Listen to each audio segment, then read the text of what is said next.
So you could just keep walking and walking. A little more secluded. Look at that view.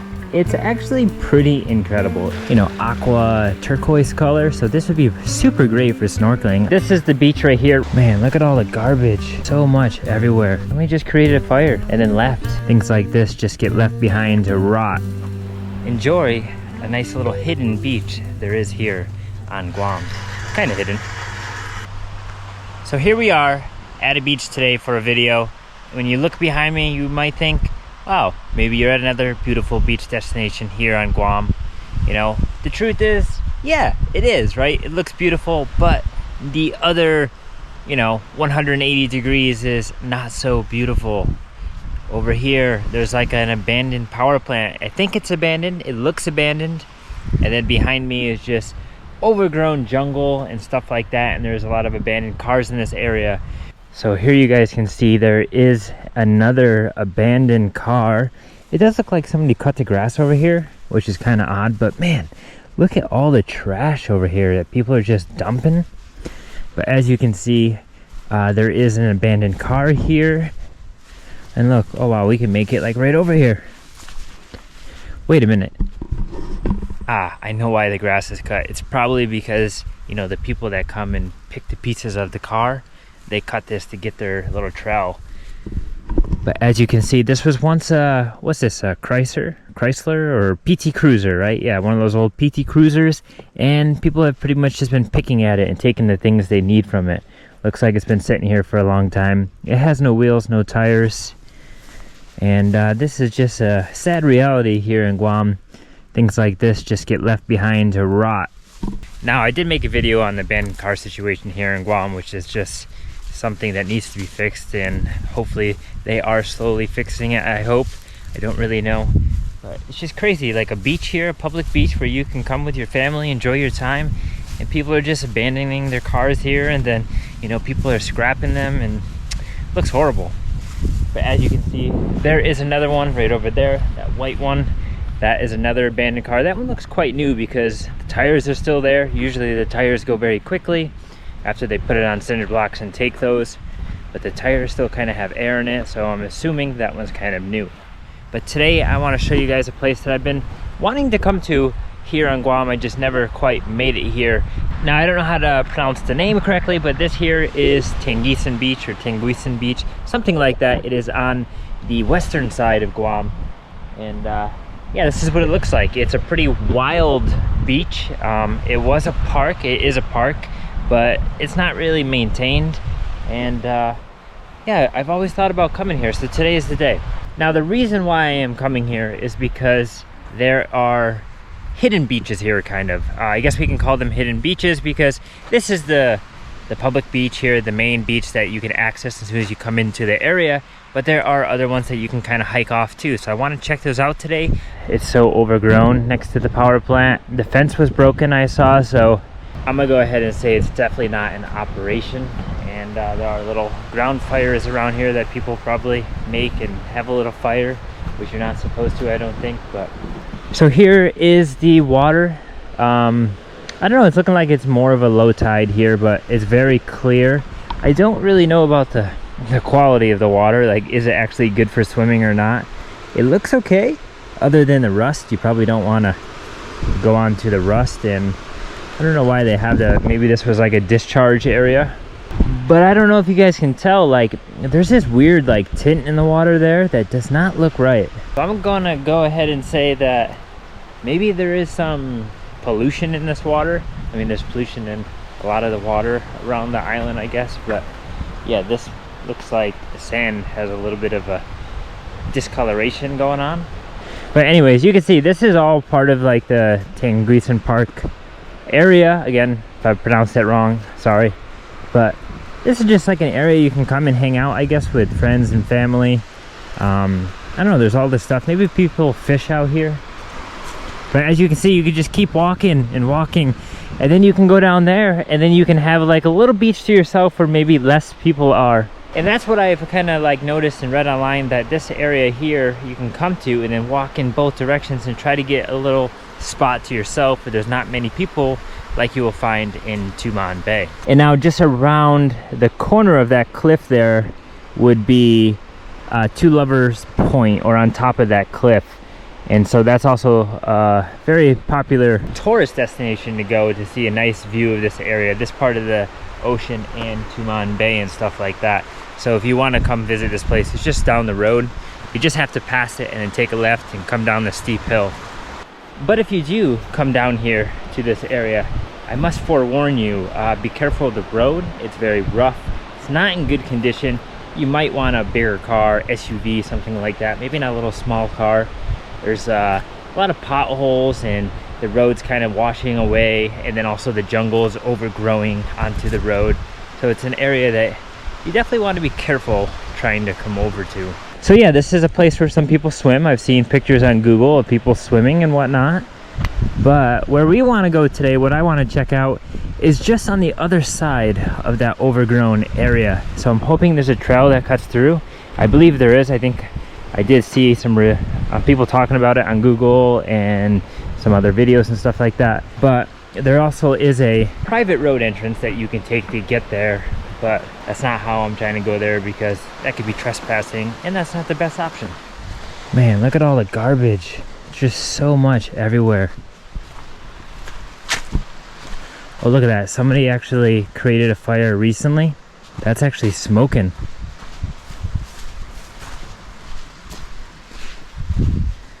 You guys see this? Like, somebody just recently, I mean, it's early, it's 10:38 in the morning. Somebody just created a fire and then left. I don't know what's wrong with people. Like, you don't have fires on the beach here unless that's really allowed. I'm sure there's nobody regulating it here. Nobody's gonna, you know, fine you or something like that. But why make a fire that close to the vegetation, which can just light this entire place on fire, you know? People have no brains. It's such a sad thing. It's really crazy how overgrown this place is. Man. Here's the main beach, as I said. I did read online before, though, that this place can get very crowded on the weekend. It is right now Tuesday morning, so it's pretty empty. There's a car there, and there's one over here that just pulled in. So there's not much going on over here. So weekdays like this is probably a good time to visit, to be honest. I'm sure very, very crowded on the weekends. But as you can see here, you have more stuff left behind. A bowl, pallet, somebody probably had a fire. But I'll tell you what, guys, the sand is actually quite soft, so this is actually some pretty good sand too. The water does look like it's a little rocky, but it does look like it would be very good for snorkeling. And here we go. Here's the hike. Here's the start. Let's see how long it takes. It's 10:48. Very, very limestoney. You could do it in flip-flops maybe, but I'll tell you what, shoes would definitely work better, as it's a little up and down. And if you come here during rainy season like it is now, it can be quite slippery. There is one guy out there snorkeling. He might be with the lady that's walking on the beach.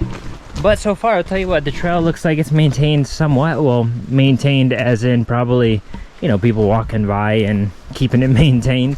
I don't know if there's anyone out here bush cutting, but it's okay so far. Now, if you know about this place, then you obviously know the hidden beaches that I'm talking about. They're not really hidden, of course, because anyone can really get there, but they're hidden because not everyone's going to them. You know, most people just go to Tumon Bay, I feel like, in that area. The majority, I guess, right? But, you know, the locals would probably go this way and stuff.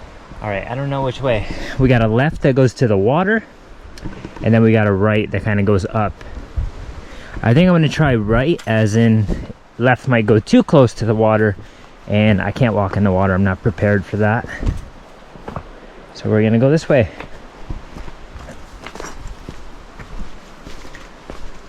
Yeah, it's definitely overgrown a little bit. Well, the one reason why I've kind of been holding off going to this place, kind of been skeptical about coming here, is the parking. As you can see, there are the abandoned cars. You know, there's a lot of trash left around. Don't know who's disrespecting the area and leaving their trash behind. Tourists, locals, maybe a little bit of both. But I'm always afraid to leave my car behind here, you know? That's why I try to be quick where I go, and I try not to take too long, because you never know what's going to happen. Don't want to come back and then I'll be missing a tire, and then what do, you know? So you have to be very careful here. Oh yeah, here we are. Not a bad little pathway. Look, 1050, took no time at all. Very easy. Actually, you probably could do it in sandals. Sandals are here, somebody left them behind. And then look at that. We have a little beach, a little more secluded. Very, very rocky, corally. And yeah, I'm thinking it's low tide. Let's check right now. All right, today it says low tide was at about 6:40 in the morning and high tide is around 2 o'clock p.m. So in the middle right now.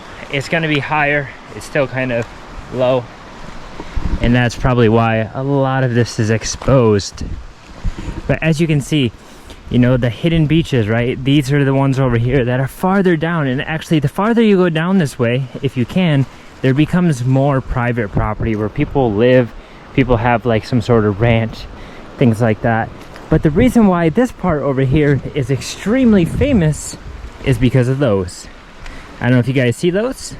Those are mushroom rocks, or this location is called Mushroom Rock because of the shape of the rock, how it has, you know, formed itself, or nature has formed it over time to appear like a mushroom. And so that's our goal. We're gonna try to get over there and check it out. I do see somebody over there. Maybe they're on the private property, and we're gonna see what it's like. But look at all the coral you gotta walk over. This is why I prefer shoes. Imagine trying to do this in sandals or being barefoot.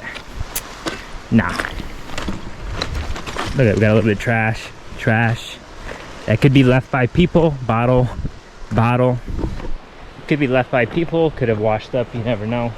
But still, it's so sad to see beaches full of just junk. And you might be asking, oh, why don't you pick it up? Well, you know, I don't come here with garbage bags to pick up stuff, you know. We did, this island just did have the island coastal cleanup, you know, where the whole island tried to participate in cleaning up. I think there was like almost 3,000 people registered, people taking part in it. Now, some portion of that were visitors, were tourists, but still 3,000, that's a good amount of people that care about the environment and helps out. So I imagine the amount of garbage or trash that was picked up was probably 500 plus pounds, you know, of just marine debris and junk. So it's nice that they have that once a year here on the island. Plastic, look at that. Lots of just trash, man. Plastic, glove. Oh man, check that out. What is that? Damn, look how big that crab claw was. I'm guessing that was part of a coconut crab. That would have been a monster coconut crab. So here we are, guys. We're getting closer. You can actually see the private property right here, the blue buildings. Now, I don't know if people can stay there, you know, as like a Airbnb or anything. Maybe. I have no idea about it. You know, I didn't take that road. Don't want to trespass when you're not welcomed, or if you don't get permission. You know, the beach is public property, so you can really come this way, safer way. And also, it's more scenic to take the beach route, you know? You never know what you'll see along the way. Yeah, look, that's got to be like some sort of Airbnb. I mean, it looks like a igloo or something. Now I do see a sign over there that says stand-up paddleboards for rent, and there is some Korean writing, so maybe it's catering towards Koreans. There might be some Japanese as well, or maybe it's owned by a foreign person, foreign company or something. But that's interesting how close it is to the beach. Imagine living right here on the beach. It'd be pretty cool. I'd come out every morning for a swim, maybe do a little fishing, you know? Wouldn't be bad. So here it is, Mushroom Rock. You guys can see it more. It does kind of look like a mushroom, I guess, right? Actually, 1, 2, 3, 3 of them look more like a mushroom than the other ones. So now, guys, you can see this is the beach right here, right before the Mushroom Rocks. I think it's called Helon Beach or something like that. I don't know how to pronounce it correctly, but this is pretty pristine right here, you know. It's very, very nice. The water is so clear and transparent. You have like that, you know, aqua turquoise color. So this would be super great for snorkeling. I see there's a lot of little coral out there. So on a high tide, you can definitely see some fish. Now out there could be sharks. I'm not gonna lie. They probably do come in very easily, as there's not a lot of reef, you know, separating it over here. So there's probably sharks that come in and out. So if you're not afraid of sharks, this might be a place to snorkel with them. I'm sure there's sea turtles and stuff like that. I'm trying to keep my eye out in case I see them. But one thing I want to show you guys is the sad part about the northern part of the island here is, look, glass, glass, glass, glass there, there's glass there, there's glass there, glass. You might think, wow, who's just leaving, you know, glass on the beach? Like massive piece here. Well, the truth is that this stuff just washes up all the time. It's not that people are leaving glass bottles on the beach all the time. A lot of the pollution, a lot of the trash pollution actually comes to this part of the island, this part of the northwestern side of the island. I don't know if it's coming from Asia, if it's coming from a different area, but if we were to look out that way, that would be like Philippines, China, Japan. And unfortunately, a lot of the marine debris ends up on this northern part. Also because there's these secluded beaches here where it can just wash up on, you know. Tumon Bay, that area is really, really shallow. So a lot of the stuff won't make it to the beach. It'll just get hung up on the reef, you know, out there. But here it can make it and it gets kind of stuck on the beach and then it's left here until somebody cleans it up. Well guys, here we are at the famous mushroom rock. As you can see, that one right there, that would be the one that looks the most like the mushroom. You know, you got the big top, you got the skinny bottom or the smaller bottom. The other ones are going to look just like that one eventually over time as the wind and the water erode the bottom, and then they look like that. But this one will be the first one to fall, of course, because it will all erode away quicker than the other ones. You can see that one there has eroded away a little bit from you know, storms and tide coming all the way up here. But it's really interesting to see how there's still vegetation on the top. So it's like its own little ecosystem up there, you know. And if there were more birds here on the island, they could go up there and they can nest and they'd be pretty protected from predators, unless some snakes or some monitor lizards could get up there. If you want nice beautiful pictures, this is where you come on the island. As you can see, there are two, I think, tourists that are taking photos and stuff. There's also a chair right here. Doesn't look like it's theirs, but somebody was out here sitting and enjoying a peaceful environment. Just check it out from here. Look at that view. It's actually pretty incredible. It does look very beautiful with the limestone cliffs in the background, the open sea, and then you have the southern part of the island way off in the distance. You do have that ugly power plant over there. But this is why I would say this is a hidden beach. It's not super hidden, of course, you know, people know about it, but this is what you can enjoy on Guam. Instead of going to Tumon Bay or to Ipao Beach or to those areas where there's, you know, 50 people. Here on the weekday, you might just find a couple. Maybe you have it yourself. And then on the weekend, maybe there's a few more, of course, but this is pretty much as natural and as pristine as it gets out here. Bear with me for a moment. Just look at this one right here, right? What does it look like? Yeah, it looks like a mushroom a bit, right? But when I look at it from here, it looks like the head or the skull of an animal. You know, it would look like an elephant a lot if it had a long trunk coming off the front. And then you have like a little hole right there. It looks like an eye. It looks like an animal head. That's crazy looking. Now, I should have brought a bathing suit. I should have brought flip-flops. This would have been a great place to actually come and swim. Maybe next time though, just to check it out, scope it out. You know, come really quickly. But other than the mushroom rock, guys, I just want to show you quickly right here. It does say private property. I don't know, there's these people walking through. I don't know if they stayed or if they just drove down the road, because I see a car. I have no idea, but I just want to get a little closer to see what it's like here. I'm guessing that maybe people pay an entrance fee on the weekend and they hang out here. Do you guys know what's up with that? Do people just come and hang out here or what? Huh. If I could have drove there, that would have been nicer. Easier, less sweating, but it's alright. Took the natural trail, the beauty here. And now I gotta walk back that way and hope my car is still there. This way.